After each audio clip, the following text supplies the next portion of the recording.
Sveiki broliukai ir sesutės, kągi, įdomienų laikas ir šiandieną vėl pasidalinsiu su jumis keletų įdomienų iš terariumo gyvenimo.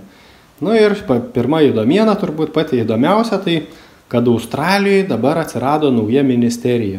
Ir kokiagi atsirado Australijoje ta ministerija, tai yra vyrų elgesio keitimo ministerija. Vat, žodžiu, Australijoje nori visus likusius vyrus pakeisti ir iš jų padaryti visokius ten, žodžiu, ar tai pederasus padaryti, ar tai pedofilus, ar tai zoofilus, žodžiu, bet kaip jos kažkaip tai padaryti, kad tik tais jie negyventų su moterim. Žinoma, aišku, jie ten prisidengia, kad sumažinti smurtą prieš moteris, ten taip ir taip toliau, nes, žinot, bet koks seksas tarp vyro ir moters tai yra smurtas prieš moterį.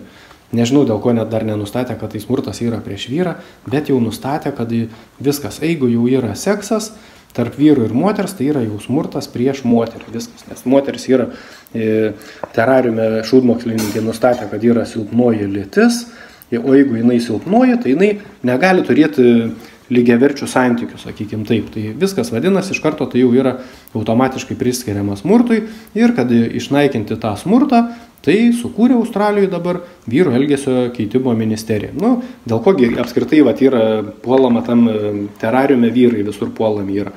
Ogi dėl to, kad vyriškumas yra labai kenksmingas nevidonui, nes realiai pasipriešinti, sakykim, nevidono tų tarnų ir klapčiukų, sakykim, visokiom pinklėm ir planams ir tai pačiai paskui utilizacijai, tai gali realiai tik tais vyrai. Jokie ten pederasai ir pedofilai ar dar kažkas, jokio pasipriešinimui, ar ten transai kažkokie su savo 25 cm kulniukais, jie nelabai kam galės be pasipriešinti, o normalūs vyrai, tai jau jie yra, aišku, labai pavojingi, o baltaodžiai vyrai tai ypatingai pavojingi. Ir aš irgi čia krapščiau tą makaulę, dėl ko dabar tie baltaodžiai vyrai, kažkodėl tai, kaip čia sakykime, taikinys numeris 1 pas tuos nevidono tarnus visus. Ogi matyti todėl, kad tie baltaodžiai vyrai labiausiai draugauja su savo makaulė ir greičiausiai, kaip čia sakykime, išvelgia būtent nevidono klastą, apgavystę kokią tai ir panašiai. Ir, žodžiu, tada, aišku, labiausiai šitam nevidono tiem planam priešinasi. Tai matyti dėl tos priežasties ir yra puolami būtent tie baltaodžiai vyrai. Ir čia, aišku, vyrai tai heteroseksualai tie vadinami. Iš tikrųjų, tai čia ne jokie ne heteroseksualai, tiesiog normalūs vyrai. Taip, čia tik tai sugalvoti visokie mandrus pavadinimai, ten heteroseksualai, dar kokie nors seksualai, manualai ar dar belė kažkokie, tai, žodžiu, nesąmonių kampelis. Iš pradžių, aišku, iškreipia visokius pavadinimus, užvadina visaip kaip mandrai, o paskui jau būtent tas savokas jau varto taip, kaip jiem patinka. Bet čia ne apie tai dabar. Toliaugi žiūrim, kasgi toliau dabar yra dar tam terarium. Ogi Rusijoje jau pradėta masinė gamyba dujų kamerų dundukų utilizavimui. Taip, jūs teisingai išgirdot, jau pradėta masinė gamyba dujų kamerų. Gamina dujinės kameras, aišku, dundukam tai čia pasako, kad čia yra, žodžiu, kaip čia dabar, slėptuvės karo atveju, aišku. Vadinasi ten Kub M vadinasi, padaryta iš tokių kaip jūrinių konteinerių, žodžiu. Ir reklamuoja, sako, čia žiūrėkit, čia slėptuvės nuo karo ir netgi ir atominius sprogimus ten atlaiko, ir radiaciją atlaiko, ir cheminės visokias atakas atlaiko, žodžiu.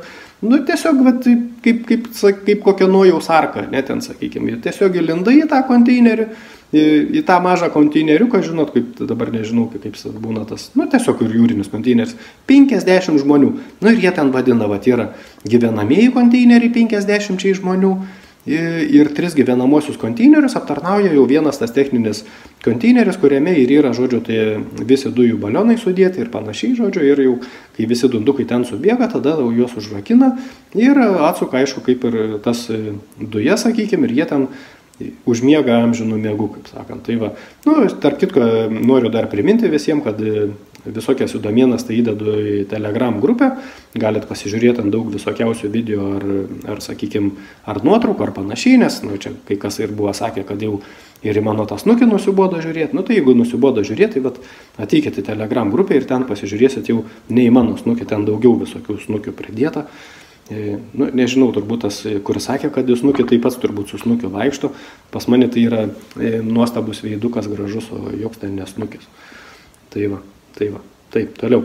PSO, Tedrosas, ten žodžiu tas Nevidono tarnas Tedrosas dabar ragina antivakserius pulti daug agresyviau negu buvo iki šiol, nes dabar jau jisai žodžiu jau atsipūtė nuo tų savo visokių ten tų sutarčių, paskelbė, kad jau žodžiu tas sutarčių visokių ten pasirašymą jau dabar kiek prisirašė užteks, o dabar jau kitą etapą darys iki žodžiu metų pabaigos arba jau vėliausiai kitais metais, žodžiu jau čia užstatyta, kaip jau čia turi būti ir ne kitaip. Nu, matyt, dar ne iki galo Biliukas visus ten aplakstė, ne visiems ten į kišenę įdėjo, kiek reikėjo ir matyt, kai kurie dar sako, nu, Biliuk, tu nenorė, kad mes čia taip jau imtumėm ir pasirašytumėm taip sausai kažkokią tą sausą kalbą tavo. Nu, tai ir Biliukas tada jau susidavė tą nurodymą savo tam Tedrosui, kad sako, davai atidėk, aš greitai visus čia aplieksiu per tą laiką, su visais ten žodžiu paderinsiu ir nekalbėsiu sausai, kaip sakant, ir tada jau jūs galėsite ten pasirašinėti. Nu, bet sugrįžkim, kągi tas Tedrosas paskelbė čia, sako, reikia agresyviai dabar pulti antivakserius, nes taigi mokslas, tie visi šūdmokslininkai, kurie mes ten duodam belė kokius grantus, taigi jau viską įrodė, kad tos vakcinos jų yra ir labai saugios, ir labai efektyvios, žodžiu, ir jau super duper labai geros. Ir dabar jau, žodžiu, remiantis jau to mokslo, tai reikia sutelkti visas pajėgas tai kovai su visokiais antivakseriais. Nu, vienas iš kovos metodų, aišku, tai antivakserius visus greičiausiai paskelbs psichiškai ten tais nesveikais, nors iš tikrųjų tai jie visi yra tie psichiniai ligoniai, nu, bet kažkokia buvo pranašystė tam terariume, kai sakė, kad 9 nesveikia ateis pas vieną sveiką ir sakys, kad jisai yra nesveikas. Nu, tai čia matyt, turbūt tas ir turėtų omeny, kad tie visokie ligoniai susirinkę, kaip sakykim, dundukai, gaudys ten tuos, kurie, sakykime, turi biškį daugiau smegenų ir galvoja. Ir aišku, jie, kadangi neturi smegenų ir negalvoja, tai bus labai jie įsižeidę ir skaitysis, kad jau čia buvo įvykdytas yra prieš juos neapykantos nusikaltimas, nes, nu, kaip tu gali galvoti, jeigu kiti negalvoja, tai tu vien jau savo galvojimu iš karto visus įžeidė. Nu, bet irgi vėlgi, čia mes dabar ne apie tai, toliau žiūrim, Japonijoje tęsiasi vis dar tie protestai prieš PSO, žodžiu, japonai ten jau reikalauja, kad būtinai reiktų jau ten išeiti ir taip toliau ir jokių būdų nieko nepasirašyti. Netgi japonų ten kažkoks, tai nežinau, kokias ten tas pareigas užimantis, nu, vienas parašyta iš lyderių, netgi kaip jis ten atsiprašė jo ten visų japonų, kad tiek daug tų japonų, žodžiu, numirė pasiskiepė tais, būtent PSO reklamuojamais skiepukais ten ir panašiai. Nu, kažkaip Japonijoje keista, įdomu, kaip ten dabar klostysis toliau, kągi ten sugalvos ten tas Biliukas ir visi kiti ten tie Nevidono tarnai, kaip jie ten tvarkysis, bet matyt kažkaip tai jau ten turės jie tvarkytis. Kas ten Slovakijoje nepasirašė, tai iškart nušovė kas ten buvo premjer kažkoks ministras ar šiaip ministras kažkoks, tai o ką su japonais darys, tai pamatysim, pažiūrėsim, kaipgi tvarkosi tie Nevidono tarnai. Nu, aišku, jiem milijonų žmonių nužudo, tai kas čia reiškia vieną dar. Toliau. O NATO sekretorius, žodžiu, NATO iš viso pastoviai leidžia reklaminius filmukus, nes reklaminiai filmukai labai reikalingi Putinui. Nu taip, jie iš tikrųjų yra iš vienos komandos, tas ir NATO, ir Putinas, nu, visi apskritai Nevidono tarnai vienas su kitu bendradarbiauja ir Putinas paprašė, nu blemba, sako, nebėra tiek daug tų dundukų, nebeina į tą karą, į tą Ukrainą, jau to reikės irgi gaudyti kaip ir ukrainiečius, kad ten gaudo Zelenskis, ir vis tiek netaip jau gerai sekasi, ir išlaidos, kaip sakykime, ir laiko atžvilgių, žodžiu, nebe taip efektyviai tas aukojimas tam Nevidonui vyksta. Sako, davai, sukurkit kokį filmuką ar kažką, tai kad turėčiau savo dundukam ką parodyti, kad jau tas patriotizmas ten pas juos padidėtų ir daugiau tų savanorių visokių būtų ir panašiai. Nu ir tas jau NATO, žinai, irgi sako, nu gerai, Putinėlį, to aš tau padarysiu, bet filmuką. Ir jis atsistojęs dabar sako, kad Ukrainai reikia duoti kuo geresnius šiuolaikinius ginklus, tokius kaip F-16, nes jau dabar, žinot, ten parodė vieną lėktuvą, irgi filmuką sukūrė, kad duos jau dabar Ukrainai F-16. Nu ir žodžiu, ir sako, kad čia reikia tos ginklus duoti ne tik tai, kad apginti tą Ukrainą, bet ir tam, kad Ukraina dabar galėtų užpulti Rusiją ir, žodžiu, užokupuotų visą tą Rusiją. Vat. Nu ir akivaizdu, aišku, kad ta kalba skirta yra ten tiem Rusijos dundukam, kad jų būtų motyvacija didesnė, kad tas motyvacija eiti į tą utilizaciją, kad patriotizmą, žodžiu, pakiltų pas juos tas patriotizmas, nes, nu, matyti jau ten nieks nebepakyla, tai bent patriotizmą turbūt nori pakelti kažkaip tai tiem dundukam, nes, nu, pas dundukus paprastai jau nebelabai kas ten bekyla, išskyrus tik patriotizmą ir begali pakilti. Toliau žiūrim, kas ten toliau. Budapešte irgi prieš protestai prieš karą.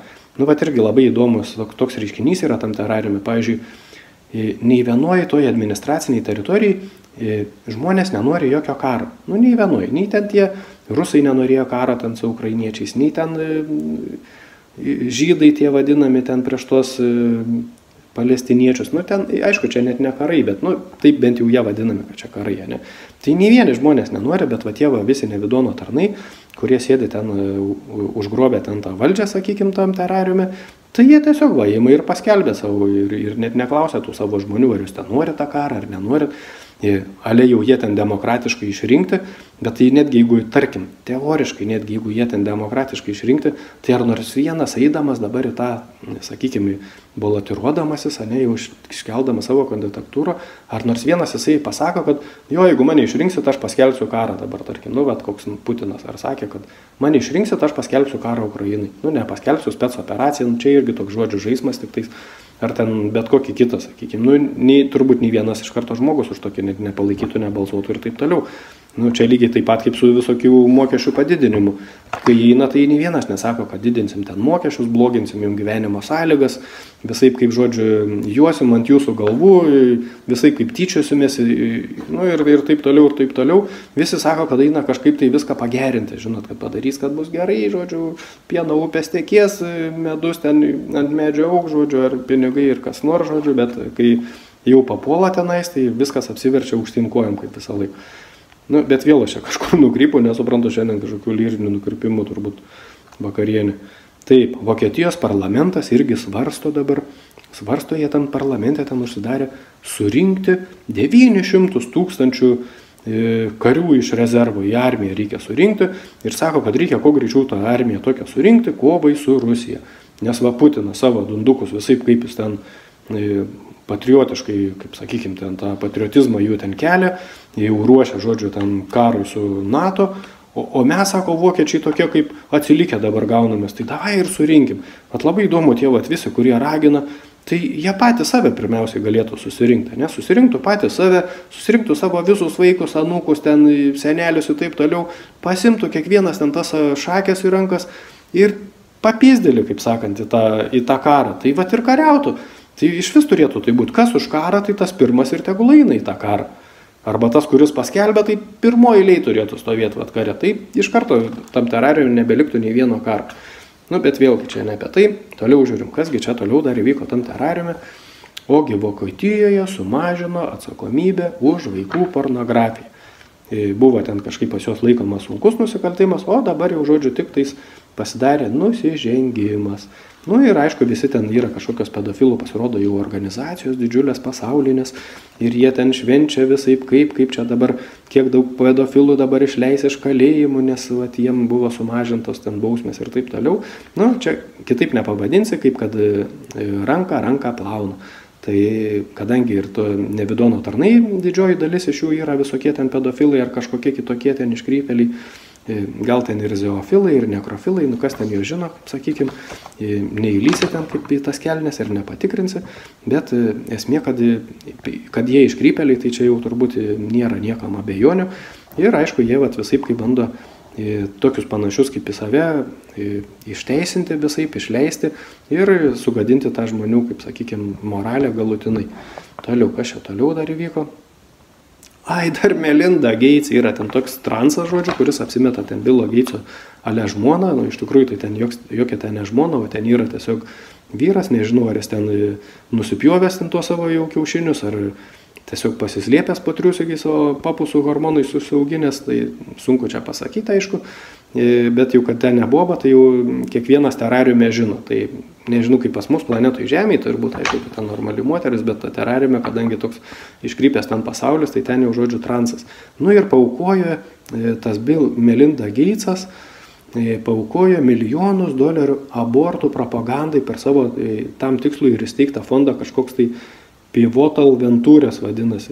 Nu ir aišku, kaip nebūtų irgi iškrypėlės, tai vaikų žudimas, tai Nevidonui yra pats saldžiausias dalykas ir ypač dar, kai tuos savo vaikus žudo mamos, tėvai, sakykim, tai pats saldžiausias yra Nevidonui tas vat, žudomų vaikų skausmas ir vat, nu, nežinau, man kažkaip labai sunku tą temą kalbėti.